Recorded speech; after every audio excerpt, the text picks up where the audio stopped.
Halo, setelah cukup lama kita tidak update video karena sibuk dengan pekerjaan. Kali ini kita akan coba bikin video mengenai upgrade laptop lawas. Jadi untuk kalian-kalian yang kepikiran untuk ganti laptop tapi belum punya dana yang cukup, bisa coba opsi upgrade ini. Nah, laptop yang akan kita update kali ini adalah laptop Sony Vaio VPC EA16FG dengan spesifikasi sebagai berikut. Oke, selanjutnya bagian yang akan kita upgrade kali ini adalah prosesor yang dari Intel i5 520M dual core 35 watt akan kita upgrade menjadi Intel Core i7 740QM 45 watt quad core dengan clock speed 1,7 GHz up to 2,93 GHz. Ya, secara spesifikasi prosesor ini punya base clock yang lebih rendah, tapi yang dulunya hanya dual core akan kita upgrade menjadi quad core. Jadi pasti akan ada pertambahan performa di sini. Nah, buat kalian yang mau tahu apakah laptop kalian bisa upgrade, ya tentu saja kalian pertama harus bongkar laptopnya dan perhatikan apakah slot dari CPU-nya itu bisa dilepas atau tidak. Dan selanjutnya disesuaikan dengan motherboard kalian. Itu bisa dicek di website ARC Intel berikut ini.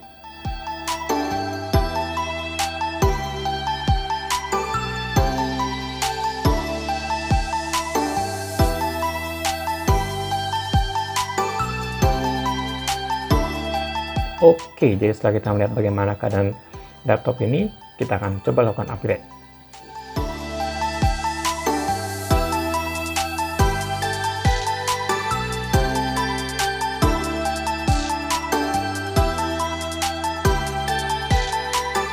Ya, pertama-tama yang bisa kita lakukan adalah mencabut baterai yang terlebih dahulu.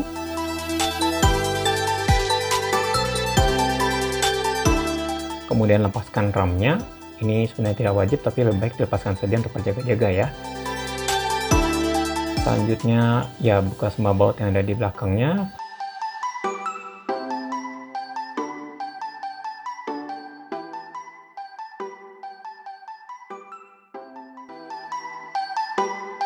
Lepaskan SSD ataupun harddisk yang ada di laptopnya. Kemudian lepaskan rangka bawah yang berwarna hitam ini, dapat menggunakan gitar pick atau menggunakan kartu kredit atau debit, kartu pelajar, bisa macam-macam, bebas ya. Setelah berhasil dibuka, lepaskan konektor LCD dan kipas, kemudian lepaskan baut yang ada di heat pipe, CPU, GPU, dan kipasnya. Angkat kipas, hati-hati, jangan sampai patah, dan jangan lupa menggeser kabel yang menghalangi. Di sini kita juga dapat melihat thermal compound yang sudah cukup mengering meskipun baru sekitar 1 tahun yang lalu kita melakukan replace. Dan selanjutnya bisa membersihkan thermal compound yang ada di CPU dan di GPU. Untuk yang di CPU boleh dibersihkan supaya nanti saat disimpan tidak ada thermal compound yang menempel. Nah, lebih baik menggunakan alkohol yang lebih dari 90% karena di sini kebetulan kita hanya punya 70%, jadi agak sulit untuk membersihkannya.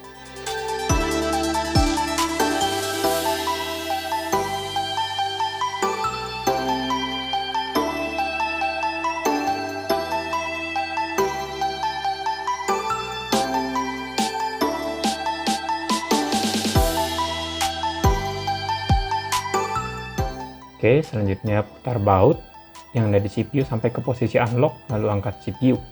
Dan pasang CPU yang baru dengan posisi yang sesuai. Ikuti arah segitiga di sudut yang ada di chip ataupun di CPU-nya. Kalau dilihat dari video ini, dia yang mengarah ke kanan atas. Lalu kunci kembali CPU-nya. Kemudian setelah itu lakukan replace kembali CPU dan GPU dengan menggunakan thermal compound yang baru.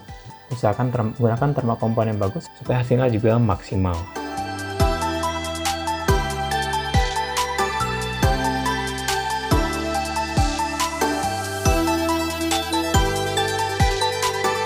Selanjutnya, pasang kembali heat pipe beserta kipasnya, kencangkan baut dengan urutan menyilang supaya tidak longgar, dan pasang kembali kabel LCD dan kabel kipasnya.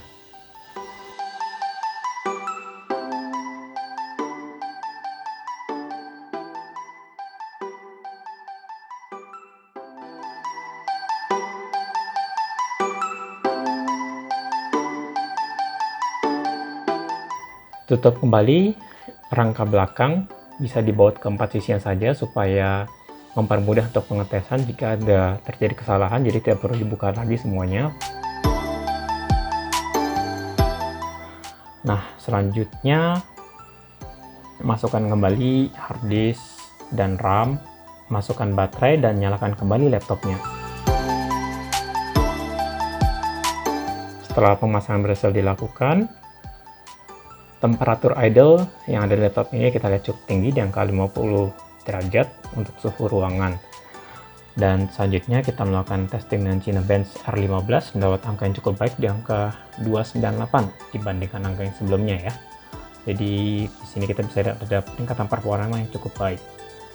Namun kemudian saat kita melakukan testing menggunakan game CSGO dengan resolusi HD rata kiri, pada awalnya cukup lancar berjalan di angka 45 fps, namun CPU mengalami throttling saat suhu mencapai angka 70 dan 80.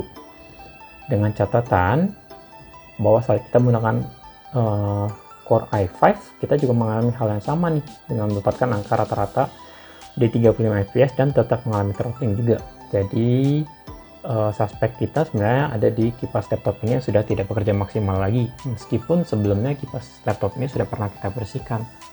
Jadi kesimpulan saat ini, upgrade masih dapat dilakukan untuk laptop-laptop lama, namun perlu diperhatikan lagi heat management dari laptop yang akan diupgrade, dan tentunya akan perlu disesuaikan dengan kebutuhan masing-masing.